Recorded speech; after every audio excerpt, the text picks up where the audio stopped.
আল্লাহ হযরত বেলাল ঈমান গ্রহণ করার কারণে এই আয়াত নাজিল করার কারণ হলো ঈমান গ্রহণ করার পরে বেলাল যেই পরিবেশের মধ্যে যাবে সেই পরিবেশে আল্লাহর ঈমান রক্ষা করতে গেলে নানা রকম বিপদ আপদ আসবে, আর ওই সকল বিপদ আপদে বেলালকে ইস্তেকাম থাকা লাগবে। বর্তমানে আমরাও যারা ঈমানদার, আমরা যদি ঈমানকে ধরে রাখতে চাই, আমাদের উপরে বিপদ আপদ মুসিবত আছে না নাই? যেরকম আছে না নাই? বেলাল ঈমান গ্রহণ করছে কিভাবে আপনারা জানেন? হযরত বেলাল উনি কিন্তু একটা গোয়াল ঘরের মধ্যে থাকতেন। গোয়াল ঘর আপনাদের এলাকায় বলতেন যে ঘরে উট থাকে, দুম্বা থাকে, সেই ঘরের মধ্যে বেলালকে রাত্রে থাকতে দেওয়া হতো। তো উট, দুম্বা, গাধা তো এগুলো পেশাব করে, পেশাব পায়খানার একটা দুর্গন্ধ আছে না নাই? যেরকম আছে না নাই? বেলাল একদিন তার ওই দুনিয়াবি মুনিবকে বলল, যেরকম আমরা বর্তমান সরকারকে বলি কাদিয়ানীদেরকে কাফের ঘোষণা করা হোক, এরকম কথা বলা হয় কি হয় না? ভারতের মোদী সরকারকে বাংলাদেশে ঢুকতে দেওয়া যাবে না, এরকম কথা কিন্তু আমরা মৌলবীরা কিছু কিছু বলতেছি। এরকম কথা ঠিক কি না? হ্যাঁ, তামাকের কথা কি মানবি? কি মনে হয় মানবে? মোল্লারদুল মসজিদ পর্যন্ত মৌলবীরা মসজিদের মধ্যে যা ইচ্ছে তাই কও, কিন্তু তোমরা মাঠে ময়দানে কথা কও কেন? তো বেলাল গিয়ে তার মনিবকে বলল, মনিব, এই উট দুম্বা গাধার গোয়াল ঘরে আমার থাকতে কষ্ট হয়। সঙ্গে সঙ্গে মনিব বলতেছে, উট দুম্বা গাধার দাম আমার কাছে আছে, কিন্তু তোর দাম আমার কাছে নাই। যখন মানুষ মানুষের মনিব হয় তখন মানবতা থাকে না, ঠিক? হযরত বেলাল এক সময় করলো, মনে মনে চিন্তা করে, আমি কে? আমি কে? উট দুম্বা গাধার দাম আছে কিন্তু আমার দাম নাই, তাহলে আমি কে? এমন সময় কে যেন বেলালকে বলতেছে, বেলাল, মানবতা যদি অর্জন করতে চাও, তুমি যে একজন মানুষ, যদি মানবতা পাবার চাও, তাহলে দুনিয়ার সব কিছু বাদ দিয়া ইসলামকে গ্রহণ করে না। আপনিও এক সময় নির্জনে আল্লাহকে বলবেন, আমি কি অবস্থায় আছি, আমি কে? আপনার ভিতরে একটা আদালত আছে, তার নাম হলো বিবেক। যেরকম তার নাম কি? আপনারা কোনদিন চিন্তা করছেন? আমাদের কাজকর্ম ওই পশুর মতন, পশুরাও যা আমরাও তাই। নিজের বিবেককে কোনোদিন জিজ্ঞাসা করি না, কোন বনেরই পাখি তুমি, আইলারে কোন বনে, আবার কোন বনেতে যাইতে হবে, পড়ছে নাকি মনে। আমার হীরামন পাখি, আমার প্রাণ পাখি, তোরে কোথায় রাখি পাখি রে, সবই মিছে আর ফাঁকি। একটা গান গাইলাম, কিছু বুঝলেন? বুঝলেন? কে দিল? পিছনে কেউ হাত দিল নাকি? ও আচ্ছা আচ্ছা। আমরা কোথায় থেকে এসেছি, আবার কোথায় যাব? মানুষ মরে গেলে তো ঠিকই বলি, মিনহা খালাকনাকুম অফিহা নুইদুকুম অমিনহা নখরিজুকুম। মানে কি? মরে গেলাম, মাটির মধ্যে মিশে গেলাম, শেষ, আর কোনো খবর নাই। তাহলে দুনিয়াটা মস্ত বড়, খাওয়া দাওয়ার ফুর্তি মারো, ধরে কোন কথা ঠিক কি না? কিন্তু যখনই বলেছে নখরিজুকুম, আবার ওঠা লাগবে, তখন বুঝবেন ঠেলাও আছে, পেলাও আছে। আছে না? কথা কর না কেন? আছে না? নাই। এখন আসেন, কে যেন হযরত বেলালকে বলে দিল, তুমি যে একজন মানুষ, সেই মানুষের অধিকার যদি পাওয়ার চাও, তাহলে দুনিয়ার সব কিছু বাদ দিয়া অমাইয়াবতাগি গায়রাল ইসলাম দীনান ফালাই ইউকবালা মিনহু। আল্লাহু আকবার। হিন্দু বলেন, বৌদ্ধ বলেন, খ্রিস্টান বলেন, যত ধর্মের কথাই আপনারা বলেন, একটাও ধর্ম না, একটাও ধর্ম নয়। এ কথা কার? আরো জোরে বলেন। গভীর রাত্রে হযরত বেলাল চুপি চুপি ঈমান গ্রহণ করলেন। ঈমান গ্রহণ করার সঙ্গে সঙ্গে আয়াতখানা আল্লাহ নাজিল করে দিল। আল্লাহ নবী বেলালকে বললেন, বেলাল, আবু বকর ঈমান গ্রহণ করে একটা মুনিবের কাছে ধরা দিয়েছে, খাদিজা ঈমান গ্রহণ করে একটা মুনিবের কাছে ধরা দিয়েছে, আলী ঈমান গ্রহণ করে লা ইলাহা ইল্লাল্লাহ ছাড়া কলিজার মধ্যে কারো জায়গা নাই। কিন্তু তুমি বেলাল গোলাম অবস্থায় গোপন ঈমান গ্রহণ করলে, আল্লাহ ছাড়াও আল্লাহ আছে আসমানে, দুনিয়াও কিন্তু তোমার একটা মুনিব আছে, আছে না নাই? আছে না নাই? তো পারতপক্ষে ঈমানটা একটু গোপন রাখো। হযরত বেলাল ঈমান গ্রহণ করে গভীর রাত্রে গোয়াল ঘরে এসে দেখে একটা উট দুম্বা গাধা পেশাব পায়খানা করেনি। সুবহানাল্লাহ বলতেছেন না কেন? আচ্ছা, কি জন্য করে নাই? কারণ আগে বেলাল একলা থাকতো, এই জন্য উট দুম্বা গাধা পেশাব পায়খানা করেছে। এখন ঈমান গ্রহণ করার পরে বেলাল কি একলা আছে? এখানে বিশ্বাস করতে হবে। আমরা অনেক সময় মনে করি চারিদিকে তাকায়, পুলিশ আছে না র্যাব আছে না কে আছে। আমি ঈমান গ্রহণ করার পরে আমার কোনো দিকে তাকান লাগবে না, আল্লাহ আমার দিকে তাকায় আছে। জোরে কোন কথা ঠিক কি না? অহুয়া মাকুম আইনামা কুনতুম। আল্লাহ কোরআন কারিমের মধ্যে বলেছেন ঈমানদার আছে যেখানে আল্লাহ আছে সেখানে। জোরে কোন ঈমানদার আছে যেখানে। আপনাদের বিশ্বাস হয়? হয় না তো? তাহলে কিসের ভয়? আল্লাহ যদি আমাদের সাথে থাকে আর কোনো ভয় আছে? কিন্তু আমরা পুরোপুরি আল্লাহর উপর নির্ভর হতে পারি না। আল্লাহর উপর নির্ভর না হয়ে যখনই বলবো আল্লাহও লাগে হিল্লাও লাগে, আল্লাহ পড়বেন, এর ভিতরে হিল্লার কোনো খাওয়া আছে? যখন খাওয়া আছে কথা কন না খান। একটু মনোযোগ দিয়ে শুনবেন। হযরত বেলাল গোয়াল ঘরের মধ্যে রাত্রেবেলা ঢুকে দেখে উট দুম্বা গাধা পেশাব পায়খানা করে নাই। কেন করে নাই? কারণ এতদিন বেলাল একলা ছিল, আজকে বেলাল একলা থাকবে না, বেলালের মুনিব আল্লাহকে ঈমানের মধ্যে নিয়ে থাকবে। মাল্লাহুল মাওলা ফালাহুল কুল, এটা যদিও কোরআন হাদিস না, এটা আল্লাহওয়ালাদের কথা। যখন কেউ মাওলার হয়ে যায়, আল্লাহর হয়ে যায়, কুল মাখলুক আল্লাহ তখন তার গোলাম বানায় দেয়। ধরে কর না সুবহানাল্লাহ। আপনি কি মনে করছেন আগুনের ক্ষমতা পুরানো না আল্লাহর ক্ষমতা? কথা বলেন। জায়গা অনেক আছে, পুরো দিকে একটু সামনে আগানি ভালো, অনেক জায়গা না ওই জনগণ সব বোঝে, এখন অত কথা যেন না হয়। হ্যাঁ, মেয়েদের মধ্যে কোনো গল্প হওয়া চলবে না, কারণ মেয়েদের ওয়াজটা এখনো ধরিনি। কিছু ধরা লাগবেই তো।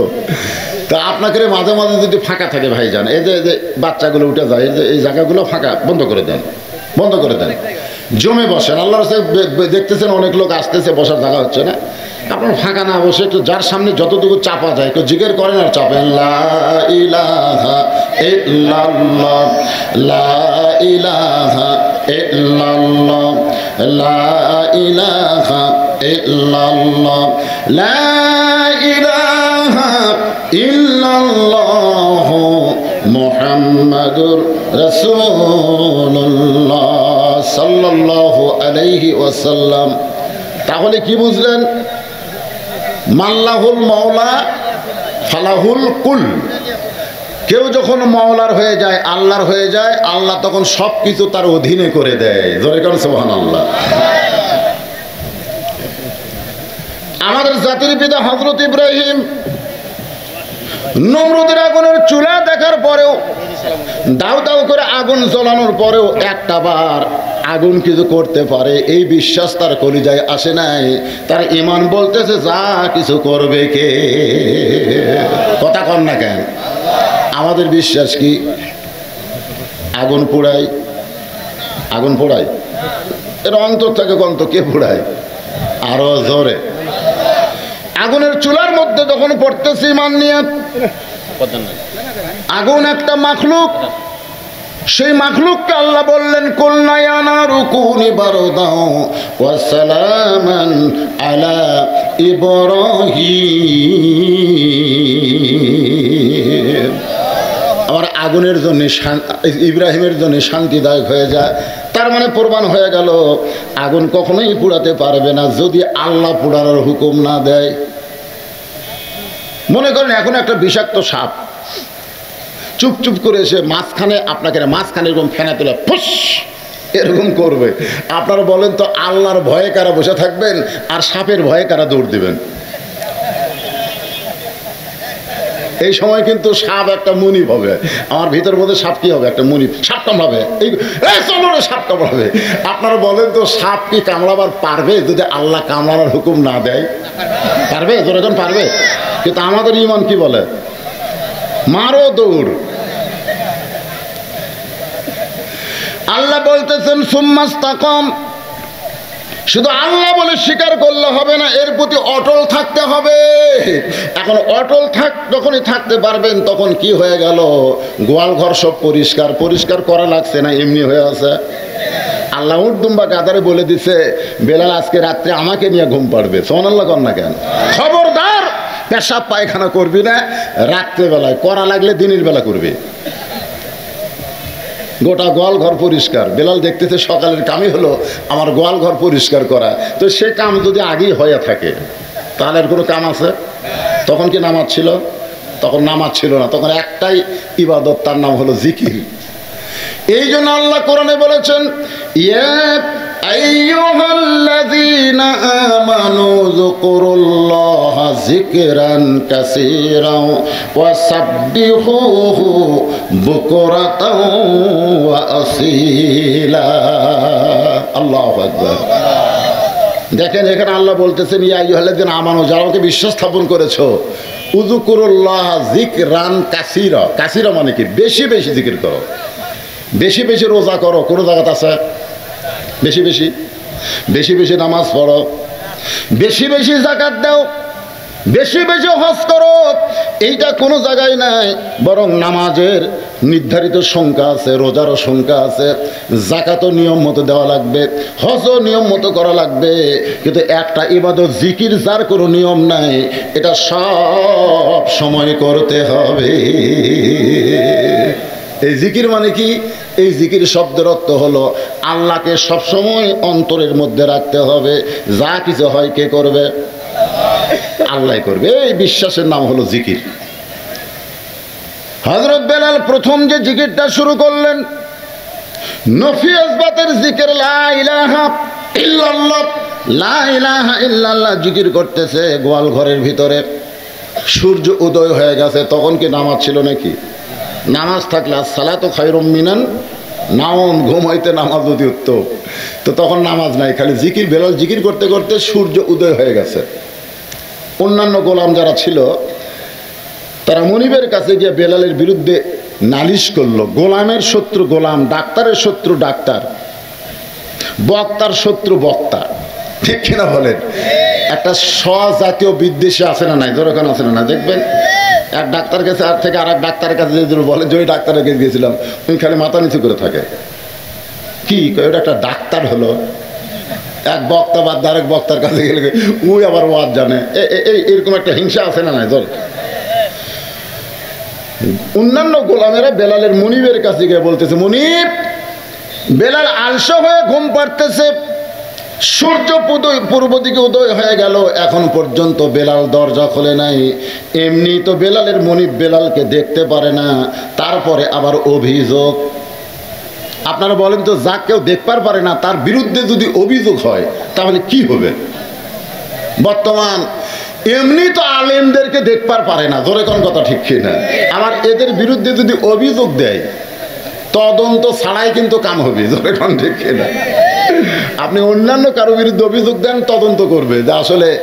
কিন্তু আমাদের বিরুদ্ধে অভিযোগ দিলে, আমার সার্টিফিকেট বয়স বললেও আপনারা অনেকে আঁতকে উঠবেন। আমার সার্টিফিকেট বয়স হলো ১/১২/৭১, মানে ৭১ সালের শেষের দিকে আমার জন্ম। এটা হলো সার্টিফিকেট বয়স। ধরেন এক চাইতে ২-৪ বছর আগে হতে পারি, কিন্তু তাই বলে আমি যে রাজাকার, এটা তো ঠিক না।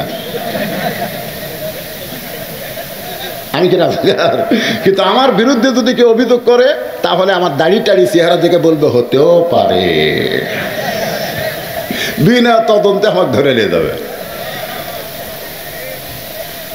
কিন্তু আল্লাহ কোরআনে বললেন, ইন্নাল্লাহা ইয়ামুরুকুম আন তুআদ্দুল আমানাতি ইলা আহলিহা ওয়া ইযা হাকামতুম বাইনান নাস আন তাহকুমু বিল আদল। যাদের কাছে তোমরা অভিযোগ করবা তাদের ভিতরে আদল ইনসাফ থাকতে হবে। আদল ইনসাফ যদি না থাকে তাকে বিচারকের আসনে বসা ইসলামী শরীয়তে সম্পূর্ণ হারাম। আমার কথা কি বুঝলে? চামড়ার শক্ত চাবুক নিয়ে বেলালের মুনিবের নাম ছিল উমাইয়া, জোরে বলেন নাম কি? চামড়ার শক্ত চাবুক নিয়ে গোয়াল ঘরের দরজায় হুঙ্কার মারতেছে, বেলাল সূর্য পূর্ব দিকে উদয় হয়ে গেল, এখন পর্যন্ত দরজা খুলিস না। এত বড় আলসামি তো পাইলি কোত্থেকে? বেলালের মনিব বেলালকে ডাকতেছে, আর বেলাল আসল মনিব আল্লাহর প্রেমে ধরা দিয়েছে।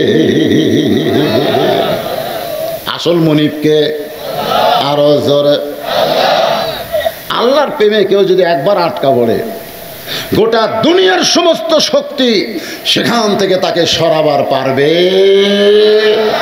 আর এই প্রেমটা অর্জন হয় নামাজের মাধ্যমে। জোরে বলেন কার মাধ্যমে? যারা আমরা নামাজ পড়ি না তারা কিন্তু বুঝি না, কিন্তু যারা পড়ি, একদিন খালি এশার নামাজ না পড়ে আপনি বিছানায় ঘুমাতে যাবেন। আপনারা যারা নামাজ পড়েন তাদেরকে বলতেছি, একদিন এশার নামাজ না পড়ে বিছানায় ঘুমাতে যাবেন, দেখেন তো ঘুমাবার পারেন কিনা, একটু চেষ্টা করে দেখেন তো হয় কিনা। হবে? আর যারা ধরিনি ওরকে কোনো চিন্তা আছে? হযরত বেলাল আল্লাহর জিকির করতেছে, বেলালের মুনিব দরজায় বেলাল বেলাল বলে ডাকতেছে। কয়েকবার ডাকার পরে এক লাঠি দিয়ে দরজা খুলে দেখে গোটা গোয়াল ঘর পরিষ্কার।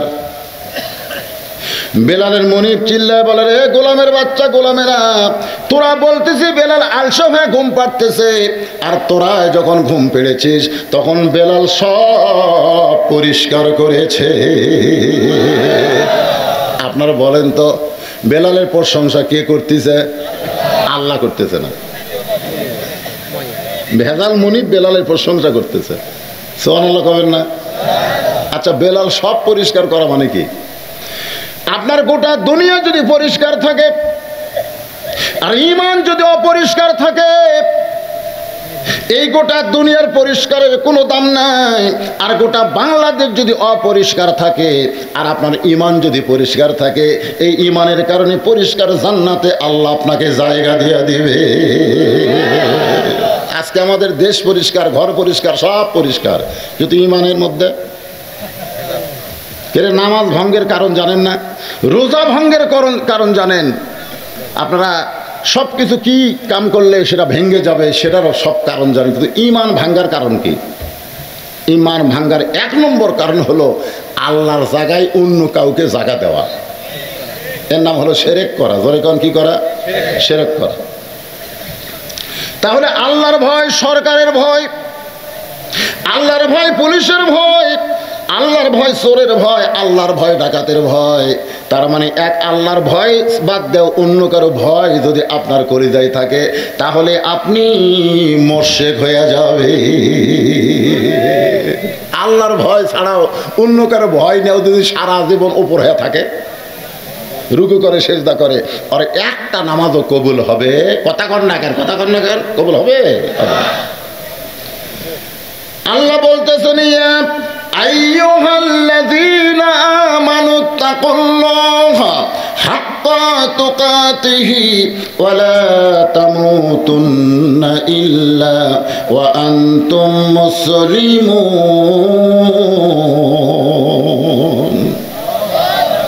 আল্লাহু আকবার আগামীকাল করবেন। আল্লাহু আকবার বলতে সমস্যা, সুবহানাল্লাহ আলহামদুলিল্লাহ বলতে কোনো সমস্যা নাই। বাংলাদেশে আল্লাহু আকবার আর চলতিছে না। বাংলাদেশের যেগুলো বড় বড় দল আছে, আওয়ামী লীগ কর, বিএনপি কর, ওরকে কর্মী মিছিল করতে একবার যদি আল্লাহু আকবার কয়, সাথে সাথে কর্মীর থেকে নাম কেটে দিবি। জোরে কোন কথা ঠিক?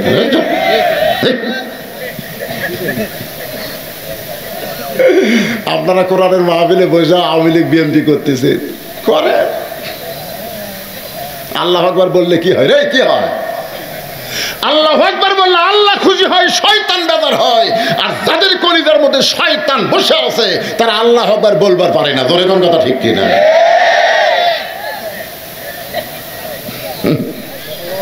ওয়াইজা তুলিয়াত আলাইহিম আয়াতুহু যাদাতুহুম ঈমানাও ওয়া আলা রাব্বিহিম ইয়াতাওয়াক্কালুন। এইবারে হলো, কারণ কোরআনে আয়াত যখন শুনবেন আল্লাহ ঈমান বাড়ায় দেয়, আর ঈমান বাড়ানোর লক্ষণ আল্লাহু আকবার চিৎকার দেওয়া। বেলালের মুনিব বেলালের প্রশংসা করার পরে বেলালের নিকটে চাবুক নিয়ে দাঁড়ায়, বলতেছে, বেলাল, আমি তোমার এতবার ডাকতেছি, তুমি আমার ডাকে কেন কথা বলো না? কারণ বেলাল ডুব মারছে কোন জায়গায়? ডুব দিলে ডুবারও হবে, মনি মুক্তা খুঁজে পাবে, পুরা হইবে মনস্কাম।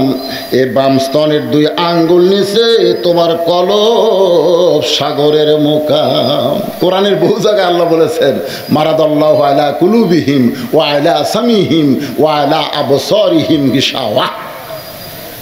মানে এইটা যদি একবার বেমারি হয়ে যায়, আমাদের কলবের খবর কি? ওই যে মমতাজ যে কইছে, মনে যদি পছন্দ ধরে গন্ধ কিরে পাওয়া যায়, চোখে তরে যায় না দেখা, ওষুধ দিবা কোন জায়গায়? গোটা দেহ ভালো থাকলো কিন্তু মনটা খারাপ হয়ে গেল, তার সব খারাপ। আল্লাহ রাসূল বলেছেন, আলা ইন্না জাসাদিন ফি মুজগাতান ইযা সালুহা সালুহাল জাসাদু কুল্লুহু ওয়া ইযা ফাসাদাত ফাসাদাল জাসাদু কুল্লুহু আলা ওয়া হিয়াল কলব।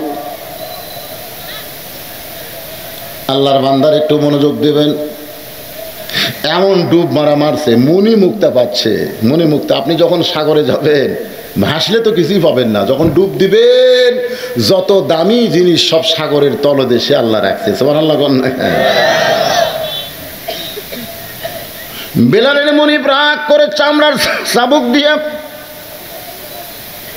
বেলালের দেহে যখন আঘাত করছে, সঙ্গে সঙ্গে জবান ফসকে বের হয়ে গেছে, লা ইলাহা ইল্লাল্লাহু মুহাম্মাদুর রাসূলুল্লাহ। মানে ভিতরে যা আছে বুঝলেন, আঘাতের পরে কিন্তু সেটাই বাড়াবে।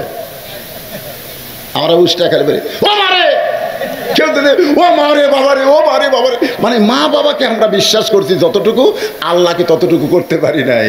আসলে পিটন খাওয়ার পরে জবান দেবে আর হওয়া লাগবে আল্লাহ। ধরে কোন কথা ঠিক কিনা? কিন্তু আমাদের ভিতরে তো সে মাল নাই। তো যে বস্তা খুলবেন, বস্তার মধ্যে কি মাল আছে পাওয়া যাবে কি যাবে না? ধরে কোন যাবে কি যাবে না? আমাদের ভিতরে কি আছে? যেই চামড়ার চাবুকে আঘাত মারছে, জবান ফসকে বের হয়ে গেছে, লা ইলাহা ইল্লাল্লাহু মুহাম্মাদুর রাসূলুল্লাহ। সঙ্গে সঙ্গে বেলালের মুনিবের হাতের চাবুক মাটিতে পড়ে গেছে। হাতের চাবুক মাটিতে ভয়ে পড়ে গেছে। জোরহাত করে বলতেছে, বেলাল, ও বেলাল, আমরা যাকে শত্রু জানি, তুমি গোপনে কখন তার দলে ভর্তি হলে? বেলাল, আমাদের নেতার নাম হলো আবু জেহেল। আমি সেই নেতার অধীনে একজন মেম্বার। চেয়ারম্যানের মেম্বার আছে না নাই? চেয়ারম্যানের নাম হলো আবু জেহেল। আমি ওমাইয়া হলাম তার অধীনে একজন মেম্বার। কয়েকদিন আগে আমাদের চেয়ারম্যান আমাদেরকে সতর্ক করে দিয়েছে, রে মেম্বারেরা, তোমাদের গোলামের প্রতি নজর রেখো।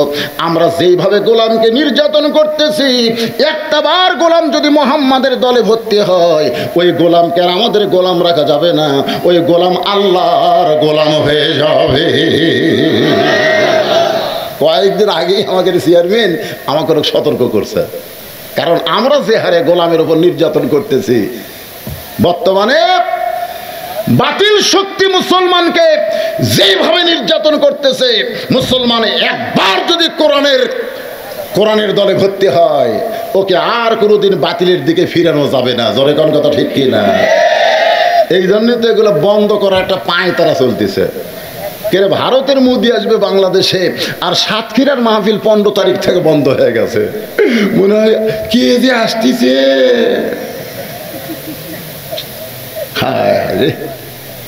মুসলমান চুপ থাকেন। অনেকেই বলবে, হুজুর ওয়াজ করতে পারি, এগুলা কোয়া লাগবে, কি কোয়া লাগবে, কি কোয়া লাগবে সেটা কব। কি বলবো, হবার ভাইয়ের কিচ্ছা করে দেবো? আমাদেরকে মানুষ কি জন্য দাওয়াত দেয়? একটু মনোযোগ দিয়ে শুনবেন। কোন মুসলমান যদি কোন এক স্লোগানে বলে হিন্দু মুসলমান ভাই ভাই, বলার সঙ্গে সঙ্গে বেঈমান হতে তার আর দেরি নাই। কারণ রাসূল বলেছেন কুল্লু মুসলিমুন ইখওয়া, প্রত্যেকটা মুসলমান ভাই ভাই। নবীর কথার সঙ্গে দ্বিমত করে তুমি হিন্দু মুসলমান ভাই বানালা, সঙ্গে সঙ্গেই তুমি বেঈমান হয়ে গেলে। আপনারা বলেন তো, হিন্দু মুসলমান ভাই ভাই না মুসলমান মুসলমান ভাই ভাই? আল্লাহর বান্দারা, একটা হিন্দুর জন্য একটা মুসলমান মাহফিল বন্ধ করতেছে। একটু মনোযোগ দিয়ে শুনবেন। বেলালের মুনিব চাবুক পড়ে গেছে। চাবুক পড়ে যাওয়ার পরে জোড়হাত করে বলতেছে, বেলাল রে, যেইটা গোপনে গ্রহণ করেছো প্রকাশ্যে এইটা ভুলে যাও। যদি তুমি চাও তোমাকে আমি মুক্তি করে দেব। এই গোয়াল ঘরের মধ্যে যত উর্দুম বা গাদা আছে সব তোমাকে দেওয়া হবে, বিনিময়ে তুমি এই দেশ থেকে চলে যাও। আমার গোলাম মুসলমান হয়েছে এটা যদি আবু জেহেল জানতে পারে, মেম্বরিত্ব থেকে আমার নাম ক্যান্সেল করে দিতে পারে, মেম্বরিত্ব থেকে আমার নাম ক্যান্সেল করে দিতে পারে। বরং তোমাকে আমি আজাদ করে দিলাম। কি করে দিলাম? মুক্ত করে দিলাম। আর এই গোয়াল ঘরে যা আছে সব তোমাকে দিয়ে দিলাম, এই নিয়ে তুমি চলে যাও। সঙ্গে সঙ্গে হযরত বেলাল বললেন, মুনিব, আপনি যেইগুলো দিবার চাচ্ছেন সেইটা তো দূরের কথা, আরো কিছু যদি আমাকে দিবার চান আমি কোথাও যাব না।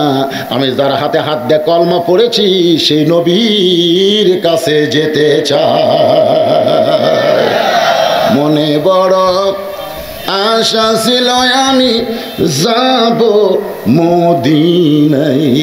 এই গানটা মানে কি? গানটা মানে কুল হে রাসূল আপনি বলেন ইন কুনতুম তুহিব্বুনাল্লাহ ফাত্তাবিউনি, এরই মানে হলো মদিনায় যাওয়া, মদিনার মানুষকে আঁকড়ে ধরা, মদিনার মানুষকে অনুসরণ করা। জোরে কণ্ঠে খালি গজলটা মদিনাতে কি করবো তুই? আমার সঙ্গে সকলে একটু বলেন, মনে বড় আশা ছিল আমি যাব মদিনায়, নবীজির সুন্নাত আমি, নবীজির জীবন আদর্শ আমি গ্রহণ করতে চাই। মনে বড় আশা ছিল আমি যাব মদিনায়। মদিনায় কে শুয়ে আছে? সেই নবী সম্পর্কে যখন বলা হলো আয়েশার কাছে, মা নবী দুনিয়া থেকে বিদায় হয়ে গেল, নবী সম্পর্কে একটু আমাদের বলেন। উম্মাহাতুল মুমিনিন বললেন, তোমরা কি আল্লাহর কোরআন পড়ো না? বলে হ্যাঁ কোরআন পড়ি। তাহলে কোরআন যদি পড়ে থাকো নবী সম্পর্কে আমার কাছে কেন জানতে আসলে? আজকে তোমরা শুনে নাও, আল্লাহর নবী যেমন, আল্লাহর কোরআন বাস্তব নবীর মতো। সেই কোরআন থেকে কথা হচ্ছে, একটু মনোযোগ দেন। বেলালের মুনিব দেখলো বেলাল তো সোজা আঙ্গুলে ঘি উঠতেছে না, নিজে সারেন্ডার হয়ে চেয়ারম্যানের কাছে গিয়ে বললাম, চেয়ারম্যান আমরা ঘুমিয়ে থাকলাম কিন্তু আমাদেরকে ফাঁকি দিয়ে আমাদের গোলাম তো আব্দুল্লাহর ইতিম পোলার দলে ভর্তি হয়ে গেছে। সারাদিন ধরে বেলালকে মারা হলো। ইন্নাল্লাযীনা ক্বালু রাব্বুনাল্লাহু সুম্মা ইসতাকাম, আল্লাহ বলেছেন শুধু রব বলে স্বীকার করলে হবে না, এর প্রতি তোমাদেরকে অটল থাকতে হবে। সারাদিন ধরে মারছে। মারার পরে যখন আবু জেহেলের কাছে বেলালকে নিয়ে আসা হলো, আবু জেহেল বলতেছে, মারতে বলেছি তাই বলে কি এত মার নাকি? কালো মানুষকে গোস্তের টুকরার মতন দেখা যায়, এত মারলি কেন? যারা সারাদিন ধরে বেলালকে মারছে তারা বলতেছে, নেতা আপনি কিন্তু বলেছেন মারবি আর পরীক্ষা করবি, মারবি আর পরীক্ষা করবি। এত মারার পরও বেলালের মুখের কাছে কানটা লাগায় শুনি, বেলাল একটাবার আমি বাঁচতে চাই আমাকে মাইরো না এই কথা বলে নাই, বরং সব সময় আল্লাহর কলেমা পড়েছে। বুকের ওপর পাথর চাপা দেওয়া হলো। কয়েকজন কাফের যুবক বিশাল পাথর এনে বেলালের বুকে চাপা দিল। সুস্থ মানুষের বুকে পাথর চাপা দিলি সঙ্গে সঙ্গে মরে যাবে, আর সারাদিন মারার পরে আহত মানুষের বুকে পাথর চাপা দেওয়া। নির্ঘাত তারা বুঝতে পারলো বেলাল পাথর চাপায় মরে যাবে। সকালবেলা বেলালের লাশটা আব্দুল্লাহর ইতিম পোলার দরবারে দিয়ে আসা হবে। আমাদের গোলামকে মুসলমান বানাইলে তার হালত এইরকমই হবে। সকালবেলায় বেলালের লাশ নিতে এসে দেখে মরে নাই, বরং বেলালের নিঃশ্বাসে এত ওজনের পাথর উঠতেছে আর ডাকতেছে। তার মানে কি বোঝা গেল? ইমানের পাওয়ার একটা পাহাড়ের চাইতেও বেশি ওজন। সুবহানাল্লাহ কর না কেন? ইমানের শক্তি আছে না নাই? মুখের জিহ্বা টেনে বের করা হলো, জিহ্বার মধ্যে পেরেক দেওয়া হলো, এরপরও বেলালের কণ্ঠ বন্ধ করতে পারে নাই। বেলালের ভাই কুল্লু মুসলিমন ইখওয়া আবু বকর দৌড়ে গিয়া বেলালকে 10,000 আশরাফি দিয়া মুক্ত করে নবীর দরবারে যখন নিয়ে যায়, আল্লাহ নবী বেলালের জিহ্বার ভিতর থেকে ওই কাফেরদের ঢুকানো কাঁটাগুলো টেনে টেনে বের করতেছে। তাকায় দেখে বেলাল মুস্কি মুস্কি হাসতেছে। রাসূল বলে, বেলাল হাসতেছ? এত কষ্ট এত নির্যাতন তুমি সহ্য কেমনে করলে? ইসলাম এমন নাজুক অবস্থা বাজান, আমরা তোমাকে কোনো সাহায্য করতে পারি নাই, তবে দূর থেকে আমরা দোয়া করেছি আল্লাহ যেন তোমার ইমানের মধ্যে মজবুতি দেয়। বেলাল বলে, নবী গো, আপনি বলতেছেন আমার কষ্ট হয়েছে, কিন্তু আল্লাহর শপথ করে বলতেছি ওরা সারাদিন ধরে মারছে, সারা রাত বুকে পাথর চাপা দিয়ে রাখছে, জিহ্বার মধ্যে কাঁটা ঢুকায় দিয়েছে, আমার এক তিল পরিমাণ কষ্ট হয় নাই। রাসূল বলে, কেন কষ্ট হয় নাই? বেলাল বলতেছে, যখন আমি কলমা স্বীকার করে ওই কলেমা কলিজার মধ্যে জায়গা দিয়ে জিকির করতেছি, এক সময় আমার দুইটা চক্ষু বন্ধ হয়ে গেলে আমি দেখতে পাই জান্নাতের দরজা আল্লাহ আমার সঙ্গে খুলে দেয়। ফাদখুলি ফি ইবাদি ওয়াদখুলি জান্নাত। একটা কিছু সংজ্ঞা দেয়, একটা ইনজেকশন করে, এইটা করার পরে তারপরে যদি গোটা দেহ তার কাটে, সে কি বুঝবার পারে? তো বেলাল বলতেছে, ওই জান্নাতের দরজা খুলে আমার দেহের উপরে এমনভাবে ক্লোরোফর্ম এসে গেছে, ওরা আমাকে মারছে, আমি কিছুই বুঝতে পারি নাই। সুবহানাল্লাহ কর না এটা। আল্লাহ নবী বলে, বেলাল হাসার কারণ কি?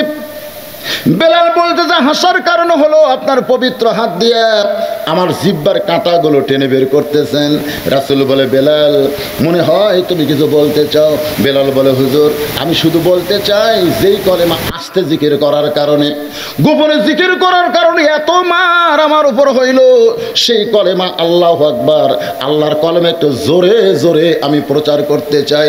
রাসূল বললেন, বেলাল মক্কায় সেই পরিবেশ নাই, জোরে বলার পরিবেশ নাই, যেদিন জোরে বলার পরিবেশ হবে সেই দিন তুমি প্রথম সবচাইতে জোরে বলতে পারবে। প্রথম মুয়াজ্জিন এই জন্য বেলালকে দেওয়া হয়েছে। আর বেলালের কণ্ঠের আজান শুধু দুনিয়ার মানুষের কানে যায় না, আল্লাহর আরশ পর্যন্ত পৌঁছে যায়। জোরে কান সুবহানাল্লাহ। সে আজান দিলেন হযরত বেলাল। জোরে বলেন নাম কি? হ্যাঁ, আজান দেওয়ার সঙ্গে সঙ্গে চারিদিক থেকে মুসল্লিরা ছুটে আসতেছে, কারণ এই নামাজ শুধুমাত্র নামাজ না, এই নামাজের মধ্যে আমাদের বৈশ্বিক অনেকগুলো ট্রেনিং রয়েছে। ধরে কোন ঠিক কি না, আছে না নাই? এভাবে যখন হাত বাঁধতেছেন কি মনে করতেছেন? আর্মি কেন দেখছেন আপনার? আর্মির মধ্যে যা দেখবেন তারা কিন্তু সকালে উঠে লং মার্চ করে, হাত এরকম এরকম করে। তা আমরা যখন মসজিদে যাই, এটা কিন্তু একটা ব্যায়াম। এটা কি?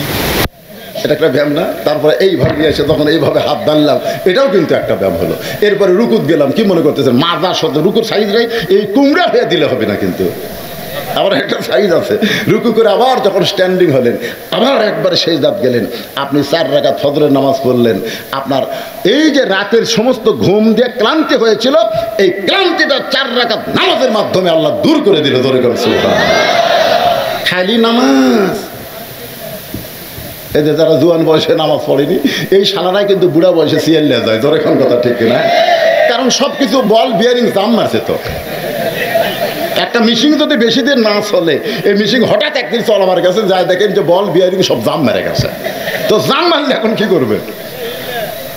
বুঝতেছেন না? তো এখন হয়তো যৌবন বয়সে নামাজ পড়েনি, বুড়া বয়সে গেছে, আর হাঁটুর বিয়ারিং জাম মারছে, মাথার বিয়ারিং জাম মারছে, ওই আর রুকু সেজদা ঠিক মতো করবার পারতেছে না, ওই সিয়ারলে আমাকে জামাতের ফজিলত নষ্ট করতেছে। জোরে কোন কথা ঠিক কি না? আমি আর বলবো না, আমি বহু বলছি, আর বলবো না। যারা সিয়ারলে নামাজ পড়ে ওরা আবার মন খারাপ করে, ওটা আপনাদের দায়িত্ব, যা ইচ্ছা তাই করেন, আমার করার কিছু নেই। কি মনে করতেছেন? নামাজের আজান দিয়েছে। আর্মিদের অফিসে যখন বিউগল বাঁশি বাজে, কোনো আর্মি যদি ওই বাঁশিকে গুরুত্ব না দিয়ে একটু লেট করে, ওর চাকরির থেকে ডিমোশন দেওয়া হয়। মুসলমানের জন্য আজান হচ্ছে বিউগল বাঁশির চাইতেও কোটি কোটি গুণ দামি, কারণ মুয়াজ্জিন ডাকতেছে না, আল্লাহ ডাকতেছে। জোরে কোন কথা ঠিক কিনা? হাইয়াল সালাহ হাইয়াল ফালাহ বলে কি কয়? একটাবার আজানের দিকে আমাদের খেয়াল করি না, চারিদিক থেকে সাহাবীরা মসজিদের মধ্যে ঢুকে গেল। আল্লাহর নবী এখন মেহরাবের মধ্যে ঢুকলেন, এমন সময় বেলাল আকামত শুরু করেছে। আকামতের মধ্যে একটা শব্দ আছে, কদ কামাতিস সালাহ, কদ কামাতিস সালাহ, আছে না নাই? নবী তাকায় দেখে সামনে কাতারে একজন বসে আছে। কদ কামাতিস সালাহ বলার পরেও একজন সাহাবী বসে আছেন। আল্লাহ রাসূল চমকে গিয়ে বললেন, কুমু লিল্লাহি কানিতিন। রাসূল নিজের কথা বললেন না, আল্লাহর কথা বললেন। কুম, কুম মানে কি? দাঁড়াও। লিল্লাহি, কার জন্যে? আল্লাহর জন্য। কানিতিন মানে কি? আনুগত্য নিয়ে দাঁড়াও। আল্লাহ রাসূল ওই বসে থাকা সাহাবীকে দাঁড়ানোর জন্য কোরআনের আয়াত তেলাওয়াত করলেন। সঙ্গে সঙ্গে সাহাবী ছোট বাচ্চার মতন কান্দে। রাসূল বলে, কান্দো কেন? বলে, ইয়া রাসূলুল্লাহ, আজকে 3 দিন হলে না খাওয়ার কারণে আমার দেহটা এত দুর্বল হয়ে গেছে। এই দুর্বল হওয়ার কারণে আপনার যখন কাতকামাতির শব্দ আমার কানে আসতেছে, আমার ঈমান দাঁড়াবার চাই, কিন্তু আমার দেহ দাঁড়াবার পারতেছে না। কয়দিন হলে না খাওয়ার কারণে? 3 দিন হলে না খাওয়ার কারণে। তার মানে আকামত যখন দিছে, আমার ঈমান খাড়া হচ্ছে, কিন্তু দেহ দাঁড়াবার পারতেছে না। হুজুর, আমি দাঁড়াবার চাই, কিন্তু মাথা আমার চক্কর দেয়, আমি যে দাঁড়াবার পারতেছি না। আল্লাহ রাসূল বলে, 3 দিন হলে না খাওয়ার পরেও তুমি সামনে কাতারে কেমনে আসলা? বলে, ইয়া রাসূলুল্লাহ, হযরত বেলাল যখন আজান দিল, ওই আজান শোনার পরে আমার মন বলতেছে বাড়িতে নামাজ পড়, কারণ তুই দুর্বল মানুষ, 3 দিন হলে না খাওয়া, তুই বাড়িতেই নামাজ পড়। আমার মন বলতেছে বাড়িতেই পড়, কিন্তু আমার ঈমান বলতেছে জামাত ধর। দেখছেন, মন আর ঈমানের মধ্যে তফাৎ আছে না নাই? আমার মন বলতেছে তুই দুর্বল, না খাওয়া মানুষ, বাড়িতেই নামাজ পড়, কিন্তু আমার ঈমান বলতেছে জামাত ধর। জামাত, জামাত, নামাজ ধর কয়নি, জামাত ধর। আজকে বাংলাদেশে কাকু ধরে না, খালি জামাত ধরে। ধরে কোন কথা ঠিক? একজন আমার কয়, হুজুর, চরমনের পীর সাহেব মামুনুল হক সাহেব এত গরম গরম কথা কয়, সরকার কিছুই কয় না, আর আপনারা অ্যাঙ্গেলে মারেন, তারপরে আপনাকে 11 বার ধরলো, ব্যাপার কি? আমি বললাম, বাইরে এক লাতি দাদার কোলত বসে থেকে দাদার দাড়ি টানতেছে, দাদার টুপি খুলে ফেলে দিচ্ছে। জনগণ বলতেছে, আপনি এত সম্মানের মানুষ, আপনার দাড়ি টানে টুপি খুলে ফেলে দেয়, আপনি কিছু খন না কেন? আমার লাতি তো। তো বর্তমান সরকার বিরোধী কথা বলার পরেও ওনার কোনো সরকার কিছু কয় না, কারণ ওনারা লাতির ভূমিকায় আছে। ধরে কথা ঠিক, কিন্তু আমি একটু অ্যাঙ্গেলে বললি কি রে,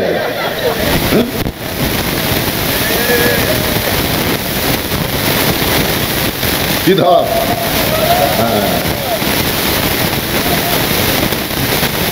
আজান দেওয়ার পরে কোনো পুরুষ মানুষের নামাজ মনোযোগ দিয়ে শুনবেন, 70 রাকাত নামাজ। জোরে বলেন, কত রাকাত? 70 রাকাত নামাজ কিন্তু বাড়িতে হবে না। সুস্থ সবল পুরুষের জন্য বলতেছি, তাই বলে হাঁটু ভাঙ্গা পাও ভাঙ্গা দিলা না, কারণ আল্লাহ কোরআনে বলেছেন লা ইউকাল্লিফুল্লাহু নাফসান ইল্লা উসআহা। তোমার কষ্ট হবে এমন কিছু ইসলাম তোমাকে চাপায়া দেয়নি। সুবহানাল্লাহ কোন না কেন? বুঝো, আমার ঈমান বলতেছে জামাত ধর। শুধু জামাত ধরার জন্যে আমি ছোট বাচ্চার মতন হামাগুড়ি দিয়া দিয়া মসজিদের বারান্দা পর্যন্ত আসলাম। মসজিদের বারান্দায় আসার পরে আমার মন বলতেছে বারান্দায় নামাজ পড়, কিন্তু আমার ঈমান বলতেছে সামনে কাতার ধর। অনেক লোক কিন্তু মসজিদে আসার পরেও ওই জায়গাতে কিন্তু চিন্তা পড়ে যায়, কি করি, সামনে যাব না পিছনে থাকবো? মন বলতেছে পিছনেই থাক, কারণ তাড়াতাড়ি যদি বাইরে হবার চাস তো পিছনে থাকাই ভালো। বুঝতে পারেন না? কারণ তুই সবার শেষে আসছিস, মন বলতে সবার শেষে আসবি, সবার আগে যাবি। ওই সামনে কাতারে দাঁড়ালে তুই যদি নামাজ সালাম ফিরে সাথে সাথে কেউ যদি উঠে সুন্নত নফলে নিয়ত করে বাড়া পারবো? তো খামাখা সামনে যাবো করে পিছনেই থাক।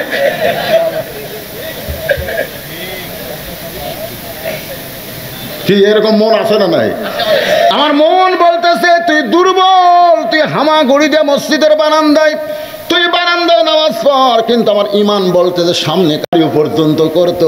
তবে সামনে কাতারের ফজিলত বললাম না, এই কথার দ্বারা বোঝা যায় সামনে কাতারের মতন সওয়াব অন্য কোনো কাতারে পাওয়া যাবে না। মাশাআল্লাহ। দেখি এখন তো কোন কাতার খাড়া হন।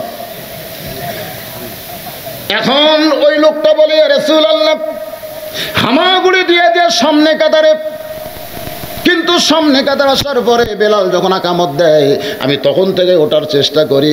কামতের সালাত যখন বলেছে আমি 2 হাতের উপর ভর দিয়ে উঠবার চাই, কিন্তু আমার গোটা মাথা ঘুরতেছে, হুজুর আমি তো দাঁড়াবার পারি না, এই জন্য এখন পর্যন্ত বসে আছি। আল্লাহ রাসূল বললেন ওসমান। সমস্ত সাহাবীর মধ্যে নবী কারো নাম ধরলেন না, একজনকে সম্বোধন করে বলেন ওসমান। সঙ্গে সঙ্গে ওসমান বলে লব্বাইক ইয়া রাসূলুল্লাহ। কারণ নবী যখন মদিনার প্রেসিডেন্ট ছিলেন ওই সময় ধর্মমন্ত্রী ছিলেন আবু বকর, আইনমন্ত্রী ছিলেন হযরত ওমর, অর্থমন্ত্রী হলেন ওসমান গনি, আর শিক্ষামন্ত্রী হলেন হযরত আলী। সুবহানাল্লাহ। কন্যা আমাকে নবী মদিনার প্রেসিডেন্ট আসলো না, না খালি নবী আছিল, প্রেসিডেন্ট ছিল। মন্ত্রীগুলোর সাইজ দেখেন, ধর্মমন্ত্রী আবু বকর কেমন ধর্ম, আর আমাদের বাংলাদেশে ধর্মমন্ত্রী কে রে? যদি ধর্মমন্ত্রী কোন মসজিদে খুতবা দিবার চায় মুসল্লি আগে বার হয়ে যাবে, দরকার নাই। শিক্ষামন্ত্রী হযরত আলী, সুবহানাল্লাহ। আইনমন্ত্রী হলেন হযরত ওমর, আর অর্থমন্ত্রী হলো ওসমান গনি, সুবহানাল্লাহ। দস্তর অনুযায়ী মন্ত্রীগুলা ঠিক আছে না নাই?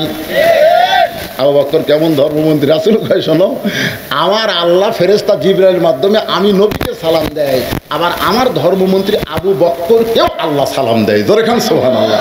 কেমন ধর্মমন্ত্রী ছিলেন যাকে আরশের আল্লাহ সালাম দিয়েছে, সুবহানাল্লাহ। আর কেমন আইনমন্ত্রী যার মতের সাথে আল্লাহর মত মিলে এ কোরআনে 23টা আয়াত আল্লাহ নাজিল করেছে। জোরে খান সুবহানাল্লাহ। অর্থমন্ত্রী ওসমান গনি বললেন লব্বাইক ইয়া রাসূলুল্লাহ। আল্লাহ নবী ওসমান, আল্লাহ তোমাকে এত সম্পদ দান করেছে। কথাগুলো একটু মনোযোগ দিয়ে শুনবেন। নবী কিন্তু বলে না ওসমান তুমি এত সম্পদের মালিক, এই কথা কিন্তু আল্লাহ বললেন, রাসূল বললেন না। আল্লাহ নবী বলে ওসমান আল্লাহ তোমাকে এত সম্পদ দান করেছে, এই কথার দ্বারা নবী বুঝাইলেন সম্পদের মালিক মানুষ না, সম্পদের মালিক হচ্ছে আমার আল্লাহ। আমরা কি বলি ভাই, তুমি এত সম্পদের মালিক ভাই রে, এ কথা বলাই হচ্ছে কুফরি। এ কথা বললে বেঈমান হওয়ার সম্ভাবনা আছে। এখন থেকে আপনারা কি বলবেন? আল্লাহ তোমাকে এত সম্পদ দান করছে। দান রে দান, তো ভিক্ষা দিছে আল্লাহ, ভিক্ষা দেয়নি। হ্যাঁ, আমরা কই ভাই তুমি এত সম্পদের মালিক ভাই, কম মাত্রই বেঈমান হওয়ার লক্ষণ। এখন থেকে আমরা বলবো আল্লাহ তোমাকে এত সম্পদ দান করেছে, সম্পদের মালিক তুমি না, বরং আল্লাহ তোমাকে আমানত স্বরূপ দিয়েছে, পরীক্ষা করতেছে, দেখি টাকা পায়া তুই কি করিস। কি ভাই কি করে কিছু কবে? আচ্ছা আচ্ছা, তো চেয়ারম্যান সাহেব এখানে এসেছেন।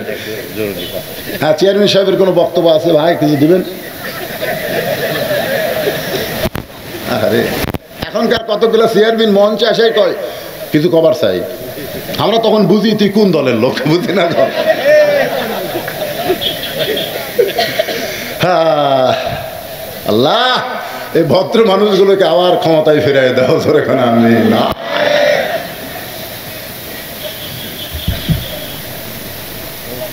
কি বলতেছি বুঝতেছেন তো? সম্পদের মালিককে। আচ্ছা, আপনার পকেটে যেগুলো আছে সেইগুলোর মালিককে দেখি বার করেন তো। আল্লাহ চাচ্ছে, বার করেন। এই কার পকেটে টাকা বার করো। এখনই বলতেছেন সম্পদের মালিক আল্লাহ, আর এখন যদি পকেট থেকে বার না করেন আপনি টাটকা মুনাফিক হয়ে যাবেন। মরে এই মাদ্রাসার ছাত্র ব্যাগলা ভিতরে ঢোকো, ঢোকো। এখনই সম্পদের মালিক আল্লাহ। আমার হাতে দান করে দিল শিল্পী। মানে কি? গান কয় কি? ও মেয়ের নামই শিল্পী, মহিলা একজন মহিলা মেম্বার পদপ্রার্থী, নাম হলো শিল্পী খাতুন মা আমার, 1000 টাকা দান করেছে। মহিলা মেম্বার পদপ্রার্থী শিল্পী, ভালো করে কবেন, পরে কবি টাকা ফেরত দাও।